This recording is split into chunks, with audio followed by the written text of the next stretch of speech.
बचन बाबूजी महाराज भाग तीसरा, बचन नंबर 42। आगरा 23 अक्टूबर सन 1938।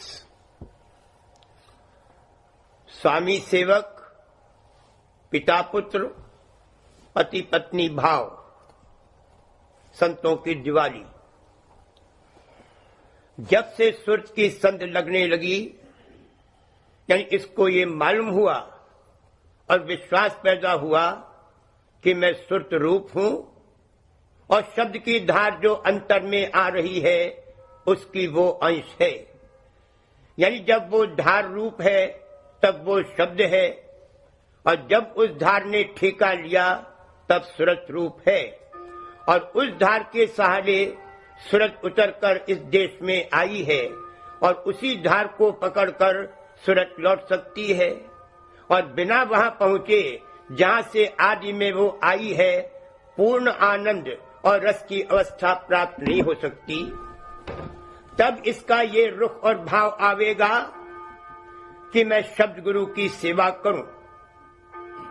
मैं अपने लिए क्या करूं, इसको खुद तय करने का अंग नहीं रहेगा या कम रहेगा, और यह अंग उत्पन्न होने लगेगा कि जो मेरे मालिक और गुरु की मर्जी हो वह मैं करूं। ये सेवक स्वामी या दास स्वामी भाव है। किंकर हो जाएगा, यानी हमेशा रुख मालिक और गुरु की जानिब रहेगा कि आप बतलाइए मैं क्या करूं। जो आपकी मर्जी हो वही काम करूं। मुझसे सिर्फ वही काम बने जिससे आपकी प्रसन्नता और रजामंदी हासिल हो, ये अभिलाषा होगी।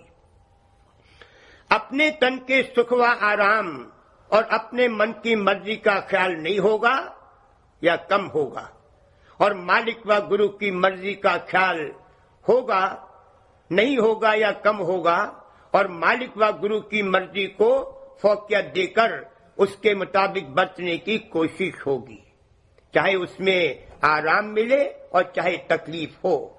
वैसे जब सूरज जाग उठेगी तब तो खवासन गुरु की मर्जी में बरतने में ही आराम मालूम होगा।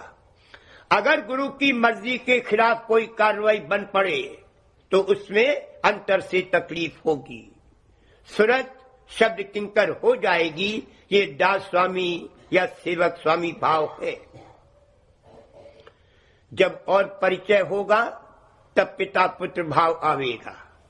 जैसे पुत्र को अपने माता पिता की शरण होती है कि वो सिवा अपने माँ बाप के किसी को अपना हितकारी नहीं समझता और किसी को नहीं पतीजता, और जो उसके माँ बाप उसको दें या उसके लिए करे वही उसको मंजूर है, सुहाता है और उसी में सुख व आराम मानता है।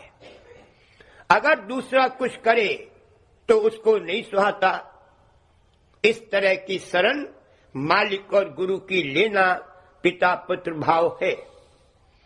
जो मालिक की मौज से मिले उसी को खुशी से मंजूर करना, और इस बात का विश्वास रखना कि जो मालिक की मौज से होता है उसी में मेरा बेहतरीन फायदा है, और हमेशा मौज के आश्रय रहना और मौज से माफकत करना पिता पुत्र भाव है। पुत्र को ये दृढ़ निश्चय और विश्वास होता है कि मेरे माँ बाप की जानिब से हमेशा मेरा भला और हित ही होगा। तन मन की भक्ति पूरी होकर जब त्रिकुटी में गुरु के दर्शन होंगे तब पिता पुत्र भाव आवेगा। इसके आगे स्त्री पति भाव रहेगा और वह सत्यलोक में जाकर पूरा होगा।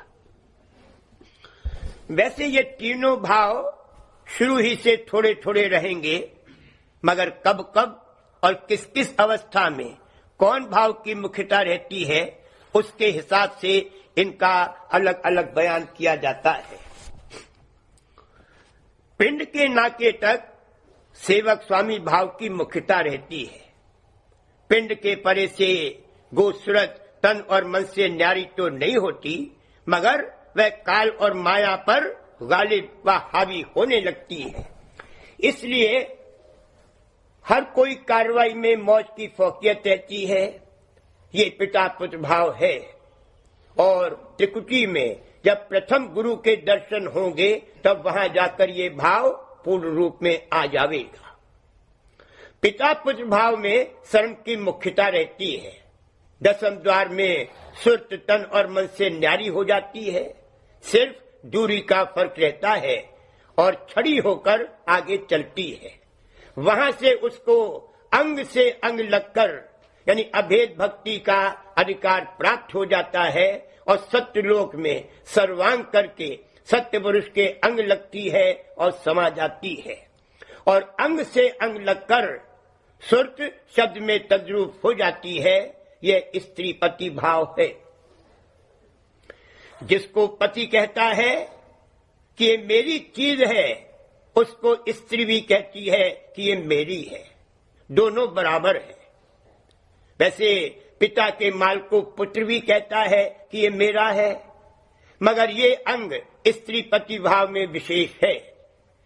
सत्यलोक में पहुंचकर सुर्त का सुर्त रूप पूर्ण अंग में निकल आता है और शब्द में समा जाती है। इसलिए वहां पहुंचकर स्त्री पति भाव की पूर्ण आहुति होती है।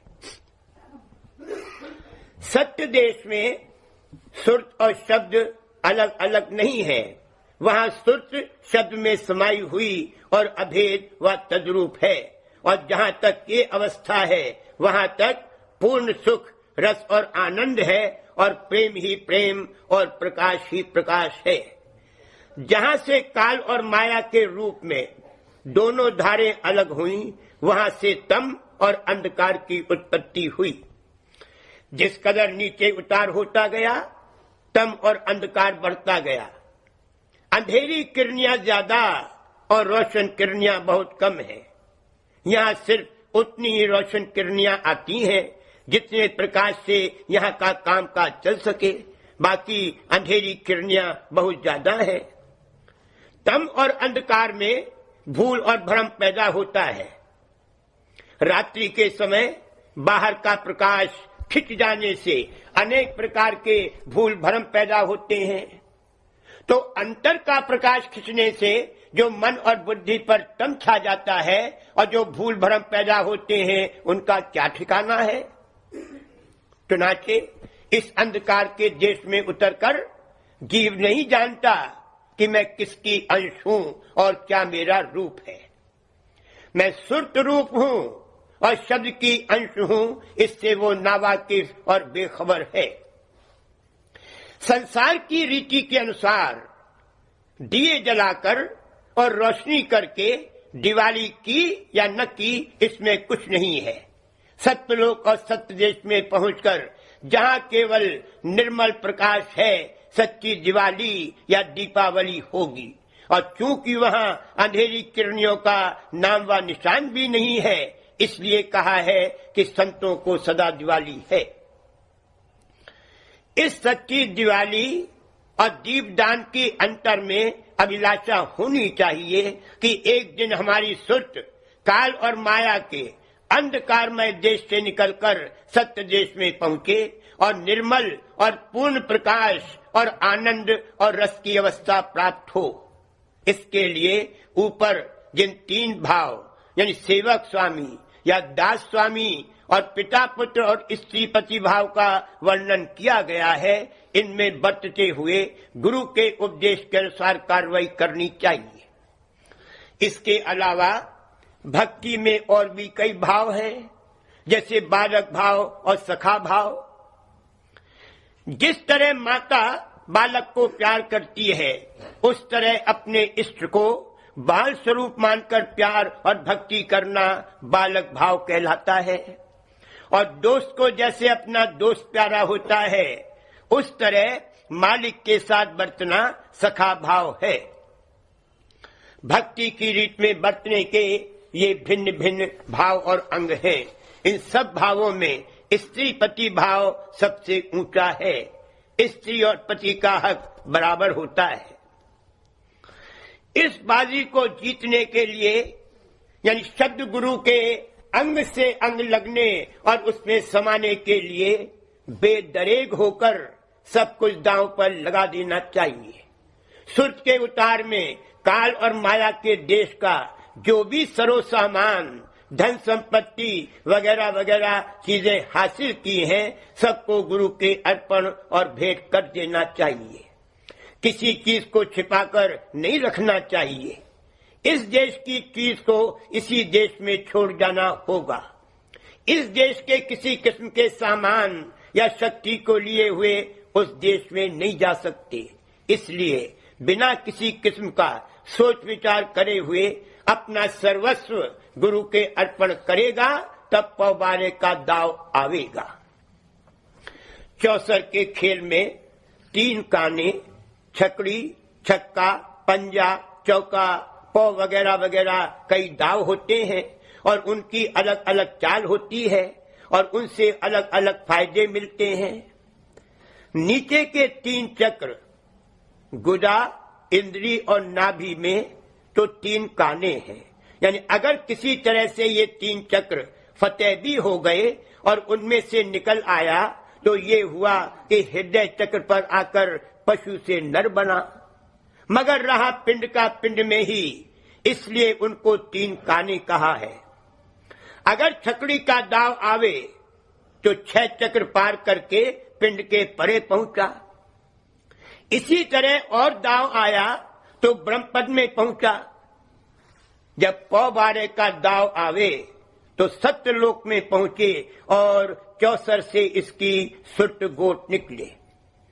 इसके लिए जैसे ज्वारी सब कुछ दांव पर लगा देता है, उस तरह से इसको चाहिए कि अपने तई बेदरेग होकर मालिक और गुरु को सौंप दे। इस तरह की भक्ति से एक रोज सत्य देश में पहुंचकर परम प्रेम और परम आनंद को प्राप्त होगा।